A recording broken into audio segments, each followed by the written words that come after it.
ದಕ್ಷಿಣ ಕನ್ನಡ ಮತ್ತು ಉಡುಪಿ ಜಿಲ್ಲೆಯ ಜಾತ್ರಾ ಮಹೋತ್ಸವಗಳಲ್ಲಿ ವ್ಯಾಪಾರ ಮಾಡುವವರಿಗೆ ಅಡ್ಡಿಪಡಿಸುವವರ ವಿರುದ್ಧ ಕೋಮು ನಿಗ್ರಹ ದಳವು ನಿಗಾ ವಹಿಸಿ ಕಠಿಣ ಕ್ರಮ ಜರುಗಿಸಬೇಕು ಮತ್ತು ಉಭಯ ಜಿಲ್ಲಾಡಳಿತವು ಇದನ್ನು ಗಂಭೀರವಾಗಿ ಪರಿಗಣಿಸಬೇಕು ಎಂದು ದಕ್ಷಿಣ ಕನ್ನಡ ಮತ್ತು ಉಡುಪಿ ಜಿಲ್ಲಾ ಜಾತ್ರೆ ವ್ಯಾಪಾರಸ್ಥರ ಸಮನ್ವಯ ಸಮಿತಿ ಹಾಗೂ ದಕ್ಷಿಣ ಕನ್ನಡ ಜಿಲ್ಲಾ ಬೀದಿ ಬದಿ ವ್ಯಾಪಾರಸ್ಥರ ಶ್ರೇಯೋಭಿವೃದ್ಧಿ ಸಂಘ ಒತ್ತಾಯಿಸಿದೆ.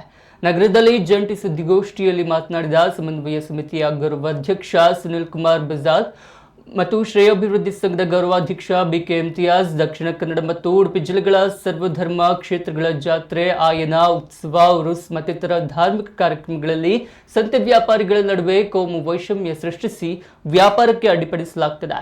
ಬ್ಯಾನರ್ ಹಾಕಿ ಕೀಳು ಮಟ್ಟದ ರಾಜಕಾರಣ ಮಾಡಲಾಗ್ತದೆ. ಇದರಿಂದ ಹಲವು ವರ್ಷಗಳಿಂದ ನಡೆದುಕೊಂಡು ಬರುವ ಜಾತ್ರಾ ಮಹೋತ್ಸವಗಳಲ್ಲಿ ಸಂತೆ ವ್ಯಾಪಾರ ಮಾಡಿ ಬದುಕು ಕಟ್ಟಿಕೊಂಡಿರುವ ಸಾವಿರಾರು ಕುಟುಂಬಗಳಲ್ಲಿ ಅಭದ್ರತೆಯ ವಾತಾವರಣ ಸೃಷ್ಟಿಯಾಗಿದೆ ಎಂದು ಆಪಾದಿಸಿದ್ದಾರೆ. ಜಿಲ್ಲೆಗಳಲ್ಲಿ ನೀವು ನಮ್ಮ ಗೃಹ ಸಚಿವರಿಗೆ ನಾವು ಕೇಳ್ತಕ್ಕಂಥದ್ದು, ಎರಡು ಜಿಲ್ಲೆಗಳಲ್ಲಿ ನೀವೇನು ಸರ್ಕಾರ ಬಂದ ತಕ್ಷಣ ಕೋಮು ನಿಗ್ರಹ ದಳವನ್ನು ಮಾಡಿದೆ, ಆಂಟಿ ಕಮ್ಯುನಲ್ ವಿಂಗ್ ಅನ್ನು ಮಾಡಿದೆ.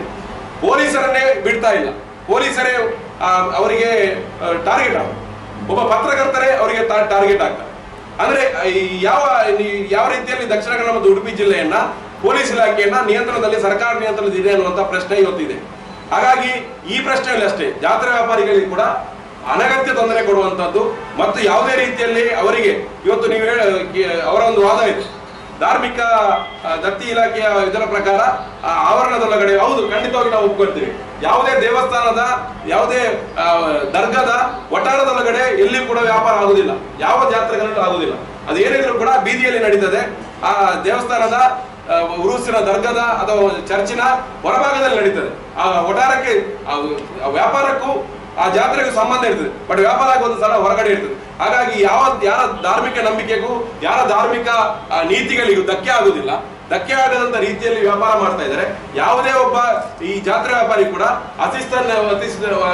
ಇದಾಗ್ಲಿ, ಅಗೌರವ ತೋರಿಸಿದಾಗ್ಲಿ ಅಥವಾ ಅಲ್ಲಿನ ಧಾರ್ಮಿಕ ನಂಬಿಕೆಗಳಿಗೆ ಕುಂದುಂಟು ಮಾಡುವ ಯಾವುದೇ ಒಂದು ಪ್ರಕರಣ ಇವತ್ತು ಒಂದು ಸಿಂಗಲ್ ಪ್ರಕರಣವನ್ನು ಕೂಡ ಯಾವುದು ಇಲ್ಲ.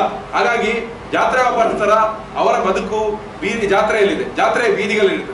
ಹಾಗಾಗಿ ಅವರ ಹಿತರಕ್ಷಣೆ ಮಾಡತಕ್ಕಂತ ಜವಾಬ್ದಾರಿ ಸರ್ಕಾರದಿದೆ.